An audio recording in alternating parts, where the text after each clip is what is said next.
Bonjour, Philippe Croison revient vers ceux qui lui ont permis de retrouver espoir en la vie. Lundi dernier, il s'est rendu à l'Institut Robert Merle d'Aubigné pour une conférence avec les patients. Il y avait été hospitalisé en 1994. Marine Nouven. Déjà 23 ans se sont écoulés depuis son départ. Philippe Croison revient ce lundi pour la première fois à l'Institut Robert Merle d'Aubigné à l'occasion d'une conférence avec les patients. Ce centre est spécialisé dans la rééducation et l'appareillage des personnes amputées en urgence. Après avoir perdu les 4 membres, Philippe Croison avait intégré ce centre suite à un accident grave. Un endroit qui lui a permis de se reconstruire. C'est avec émotion que l'athlète revient sur les lieux. C'est chargé d'émotions. Là, je revois des endroits où j'ai passé 2 ans de ma vie, quoi. 2 ans de ma vie, quand je suis arrivé ici, ma vie était foutue. Et quand je suis ressorti, j'avais un espoir d'une nouvelle vie. Je suis pas là pour donner des leçons ou quoi que ce soit, juste leur expliquer mon parcours. Voilà, mes outils de résilience, ma famille, le sport, l'humour. Et comment aujourd'hui j'ai envie de le partager. De son parcours, Philippe Croison en a fait une force, il veut se surpasser.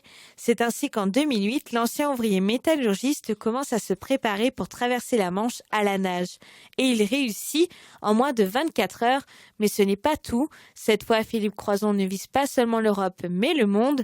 C'est ainsi qu'avec son ami, il décide de relier les 5 continents à la nage en 100 jours. Il participe également au Rallye Dakar 2017.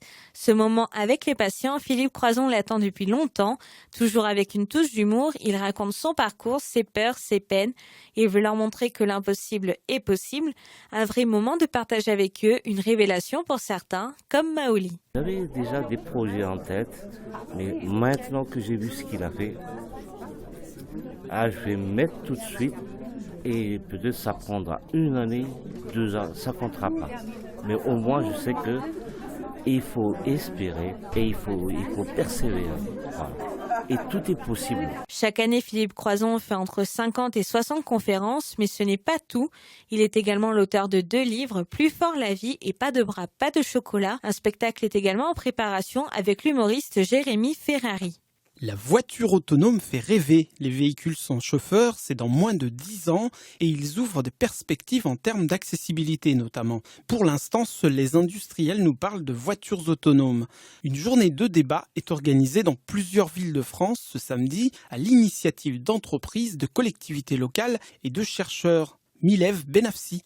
Dans quelques années, le handicap, par exemple, ne sera plus un obstacle pour circuler sur les routes. La voiture autonome, c'est-à-dire sans chauffeur, c'est évidemment un avantage en termes d'accessibilité.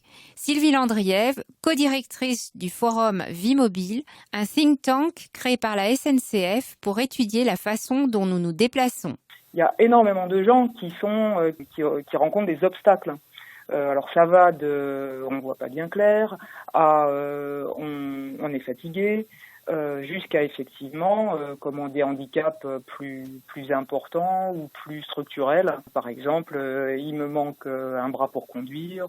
Et donc le véhicule autonome, à partir du moment où on peut se passer du conducteur, c'est formidable en fait. On va dire beaucoup plus de gens vont pouvoir se déplacer et bénéficier de l'objet formidable qui est la voiture. Vie Mobile est partenaire des débats organisés ce samedi dans plusieurs villes de France.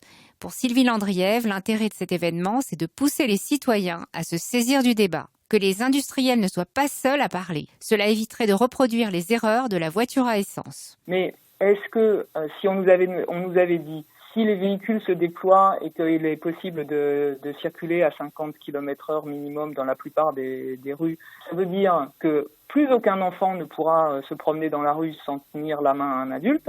Est-ce qu'on aurait été d'accord? Est-ce qu'on aurait eu envie de ça? Sans doute pas dans les mêmes conditions, dans les mêmes espaces que la façon dont ça s'est déployé en fait.